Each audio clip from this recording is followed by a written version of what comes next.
y'all. Here I am coming to you from my kitchen again. I'm gonna make some dinner, but I'm gonna have to put you down because I don't have a stand in here. So you're gonna be looking up at my ceiling, okay, while I talk. So I'm really excited about a project that I've been meaning to restart for a while, and I'm actually doing it. I made the phone call, so now I have to get up off my arse and get this done. But I'm very happy to do it. I'm really excited about it, and because it's really about the I don't know if it's the core of my book, of the book Firing God, but it's somewhere close, right? It's about belief. So I have a process that's informed by other people, but mostly by what I see right now and my experience on what we can do, and especially now when the new year is coming right around the corner, and all these resolutions we be talking about at the end of the year, So the book is about change, how we make our New Year's resolutions and we say we want to change this thing or that thing, but the bulk of it is belief. You can't talk about change if you don't talk about belief. And if you don't talk about belief when you're talking about change, there's a very high risk that ain't nothing gonna change, or at least not for any extended amount of time. Because if the belief is still there, the belief that is nourishing the action that's being taken, then you can change the action for a little while, okay? But it's like that rubber band I talked about the other day. It'll be like stretching out a rubber band and just getting tired and letting it go, and it's going to bounce right back to where it was, right? So, but there is a way. There is a way to change the belief. There is a way to do that. I didn't think it was possible either, okay? But number one, you got to figure out what it is, okay? So that's one of the main issues, and what this process is also going to do. Because many of us do things, and we really don't understand why. Like, we'll even say out loud, won't we? Won't we say things like, I wonder why I keep doing that, or I wonder why I did that, or, no, you don't. You don't wonder. You know why you did it. Okay, I know why I did it. I just don't want to see and admit it. Okay, so this process is something that's gonna, and there's really nothing that I need to do, as far as implementing this process, because, you can't. It would be like me shaking you, trying to wake you up when you're pretending to be asleep. Okay, it's impossible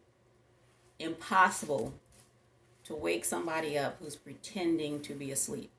Impossible. Okay. So the only thing I can do, and the only thing this process is going to do, is help you get things out of the way so that you feel safe enough to admit, okay, I'm not sleeping. Okay. So that's what it's creating a safe space for you just to admit, I'm not sleeping. Okay. Okay. Because, we're little kids and stuff be going down and we pretending like we sleep. Mom comes to check on us, dad, somebody comes to check on us. We pretending like we sleep. That's all we doing, but we're doing it as 50, 55, 60, 65, 70-year-olds, okay? Pretending like we sleep. But that's okay. That's what people do when they play games, right? They pretend. So I've already taken it out. I'm going to talk to someone about it next week. I really amazing someone about it next week. Oh, and that too, y'all. So I just got off a call with some fantastic people.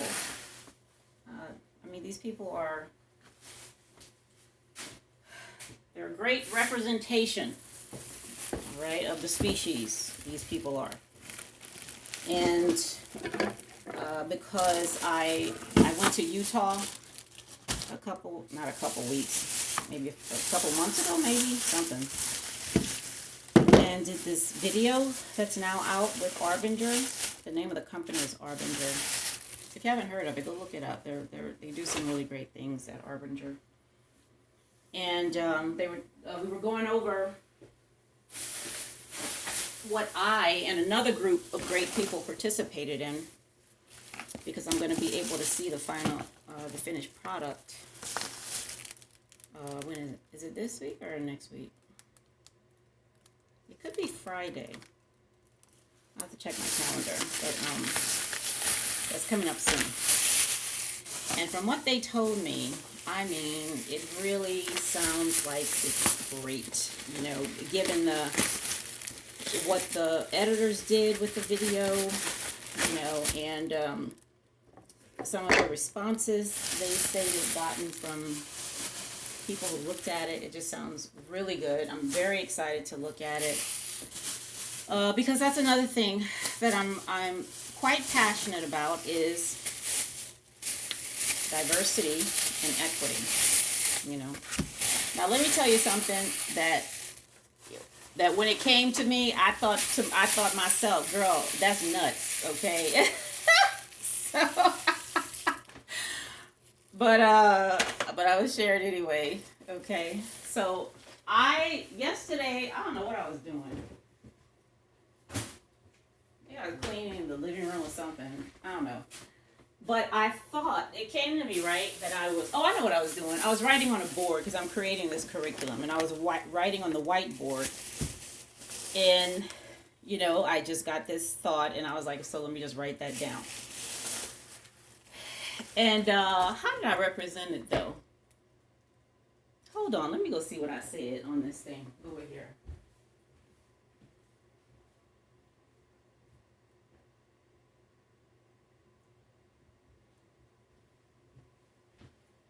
All right, I see.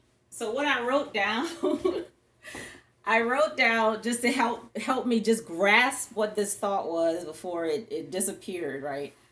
I wrote down Power Ranger senses. That's what I wrote down. Power Ranger senses. So if you've read Fire and God, I have a story in there where it's called Love on Trial. And in the story, it's a courtroom, and one by one, the senses get up and go into the witness box, okay? And they're being asked questions, okay? Because they're supposedly witnesses. Now, our five senses, that's what I use in there. Our five senses are supposedly witnesses that I am here, that I exist, that there is a person named Cheryl, okay? So I put all the senses on the witness stand and asked them questions. And the gist of it is, I'm asking, well, how do you know? Like sight, how do you know? Hearing, how do you know that you're alive, that you're here, that you're Cheryl, all these things? Like sense of touch, how do you know? Okay? And every sense that gets up, the answer is the same. Well, another sense told me, you know. So it's like the sense of hearing is like, oh, it's the sense of sight is telling me that I'm here, I exist. And it's like the sense of sight is like, well, you know, the sense of touch, like that's where I get it from, you know, or whatever, you know what I'm saying? So all of the senses are pointing to another sensation as the witness to its, you know, existence as one being, okay? So when I wrote down Power Ranger senses, the thing that came to me was that, you know how if you know who the Power Rangers are. You know, there are these different color heroes, and when the Power Rangers get together, they make one big giant Power Ranger that's, you know, more powerful than all of them, you know, than any one individual Power Ranger. Okay. So I wrote that down because we get the sense that our thoughts, like every thought you have is like a Power Ranger, because it's the getting together of all senses. Okay? Like you wouldn't have any thoughts if you had no sensations. If you did not have a sense of sight and hearing and touch and, you know, feeling and all that, you wouldn't have any thoughts, because they'd have no fuel. Okay? All these crazy thoughts in our heads that we're doing and all that, and even out loud, whether it's knowledge in the head or knowledge in the world, right? They're thoughts, okay? And they're made of like all these senses, all these the experiences we have through our senses, right? So we tend to put our thoughts on a pedestal, okay, as if, so now all the senses have got together and come up with a thought called cat or Cheryl or man, this hamburger is amazing, or you know, like whatever, okay? And this is like God, this thought, right? Because it's more than the individual sight or the individual sense of hearing, or, you know. And now, of course, I'm basing this on the story that we've created about what's actually going on here. So, but we, you know, how do you say that? Pedestalize. We put thoughts on a pedestal, okay? And the thought is the truth, the absolute truth. Whatever it is, it don't matter, is the absolute truth. Now, this is something that I'm definitely going to bring up in the first part of the process, this course that I'm creating. Because, number one, we have to understand, before we start talking about beliefs and changing and all that, we have to talk about, well, what is a belief? Okay? Exactly what is that? You know?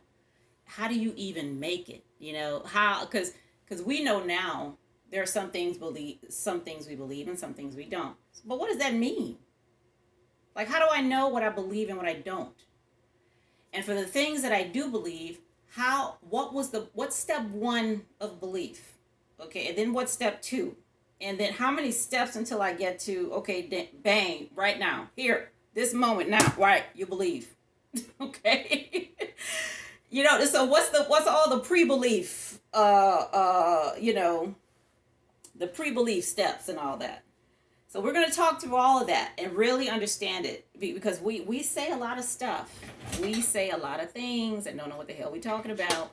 Okay, because we say it because we heard it and we think we get it, so, you know, so we use it. Okay, and when we pass that ignorance on, generation after generation, you know. Nothing right or wrong with it, but we gonna talk about it. Okay, we don't do nothing else. We're gonna talk about it. And so one of the examples I was thinking about was, because when I talk about things, and y'all know this, okay, I simplify it as best I can, because number one, I ain't got time. Okay, listen. If there is something I need to know, I'm going to need you to break that thing down to the atom, okay? Because I ain't got time to be trying to figure that out, okay? You know, I got things to do. So, and I just assume that other people are like that, all right? So I ain't trying to, you're not going to be in this workshop trying to solve puzzles and all that, okay? It's going to be plain Jane. Plain Jane. Which is why I use a lot of metaphor in what I do and what I talk about, like the Power Ranger. Okay, I use a lot of metaphor. And even in everyday stuff, like when I studied for my risk management certification, I use Game of Thrones, okay, for risk management to talk about the different aspects of information systems and the people involved. You know, I use the Game of Thrones. Now, you wouldn't know what the hell I was talking about if you hadn't seen Game of Thrones, but I knew what I was talking about. All right, yeah, but I do that. So I'm very excited about this. Because I have so much content. I'm telling you, so much content. And just like I did yesterday when I was doing something, and I just wrote down really quickly, Power Ranger senses, okay? I have books and notebooks, I mean, just full of things. Full of stuff, okay? Because number one, I love to write.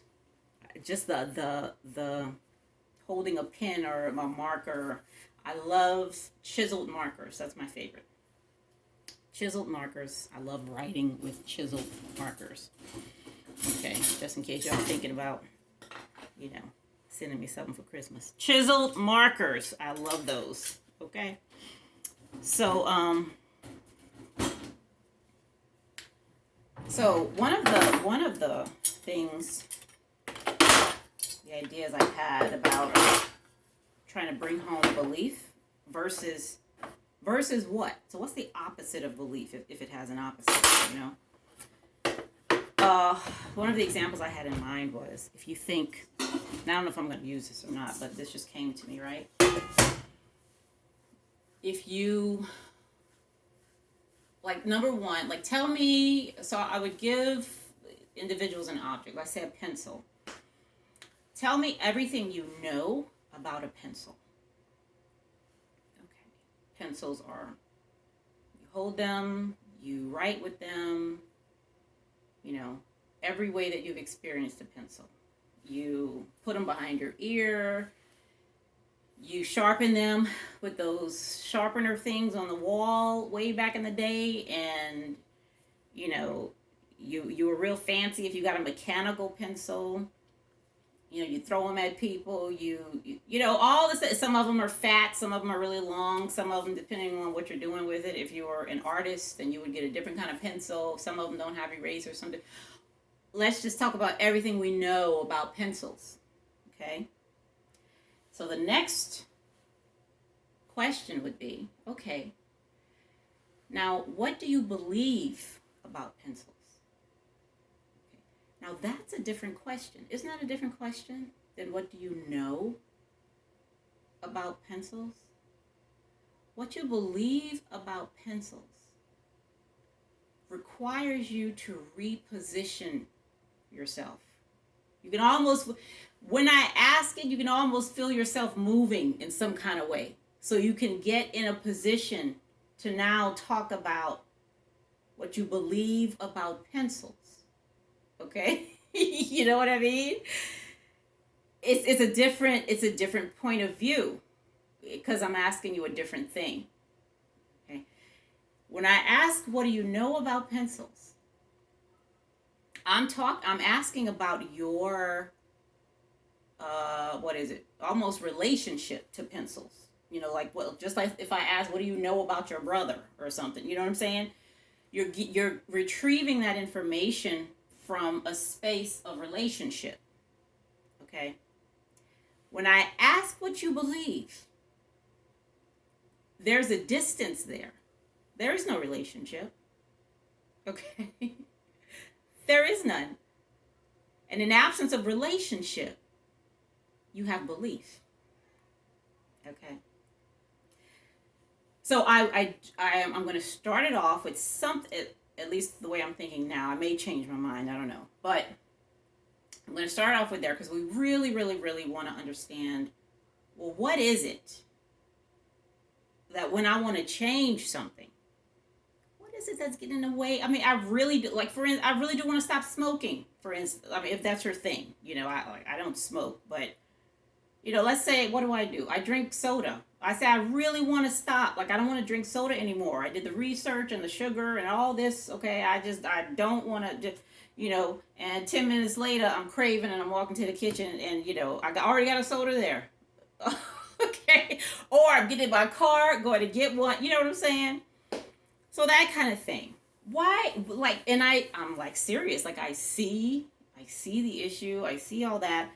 It's like, Made to Stick, the individual who wrote Made to Stick. What's his name? Chip and Dan Heath. One of the things they said in that book, and that's a marketing book, right, is that people who